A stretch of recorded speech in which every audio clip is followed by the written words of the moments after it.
முதலமைச்சர் காலை உணவு திட்டத்தின் பெயரை மாற்ற வேண்டிய அவசியம் என்னவென்று சட்டமன்றத்தில் திமுக கொறடா ஏவாவேலு கேள்வி எழுப்பினார்.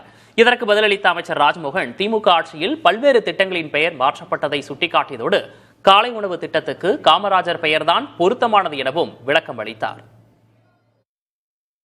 இந்தியாவிலே பல்வேறு மாநிலங்கள் பின்பற்ற வேண்டும் என்ற ஒரு திட்டம்.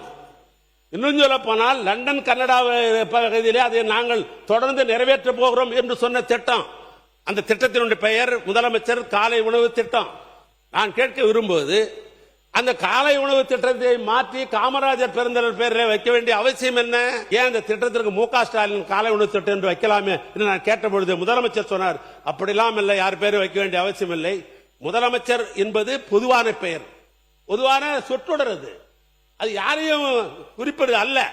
எனவே முதலமைச்சர் என்று சொன்னால் யார் வந்தாலும் அதை மாற்றம் செய்ய மாட்டார்கள். யார் வந்தாலும் முதலமைச்சர் தானே, அந்த நிலையிலே அதை மாற்ற வேண்டாம் என்று சொல்லிதான் பெயர் வச்சார். பெயர் மாற்றம் பல உறுப்பினர்களும் பல முறையும் சொல்லிக்கிட்டே இருக்கிறீங்க. நான் வரலாற்றை சுட்டிக்காட்ட ஆசைப்படுறேன். 96ஆம் ஆண்டுக்கு பிறகு முத்தமிழறிஞர் கலைஞர் அவர்களினுடைய ஆட்சி அமைந்த பிறகு இது அவர் பேசியது. ஒரு பெயர் மாற்றத்தை அவர் செய்தார். இது அவருடைய வார்த்தைகள். திரைப்பட நகர் ஜே சிட்டி சிட்டி ஒன்று ஆரம்பிக்கப்பட்டது பற்றி உங்களுக்கு எல்லாம் தெரியும். கலைஞர் சொல்றார், இதன் பெயரை நாங்கள் ஆட்சி பொறுப்புக்கு வந்த பிறகு பொருத்தமான பெயராக இருக்கும் என்று ஜே சிட்டி சிட்டி எம்ஜிஆர் திரைப்பட நகராக நான் மாற்றுகிறேன் கலைஞரே அறிவித்திருக்கிறார். பெயர் மாற்றம் என்பது காலங்காலமாக நடப்பது.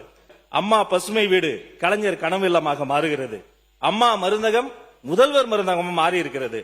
அம்மா மினி கிளினிக் முதல்வர் கிளினிக்காக மாறி இருக்கிறது. ஆனா இங்க அது 203 கோடியே 72 லட்சம் ரூபாய் செலவுல பெருந்தலைவர் காமராஜர் காலை உணவு திட்டமாக விரிவாக்கம் செய்யப்பட்டிருக்கிறது. நான் சொல்வேன், இந்த திட்டத்திற்கு காமராஜர் பெயரை விட பொருத்தமான பேர் உலகத்திலேயே கிடையாது என்பதை உறுப்பினருக்கு தெரியும்.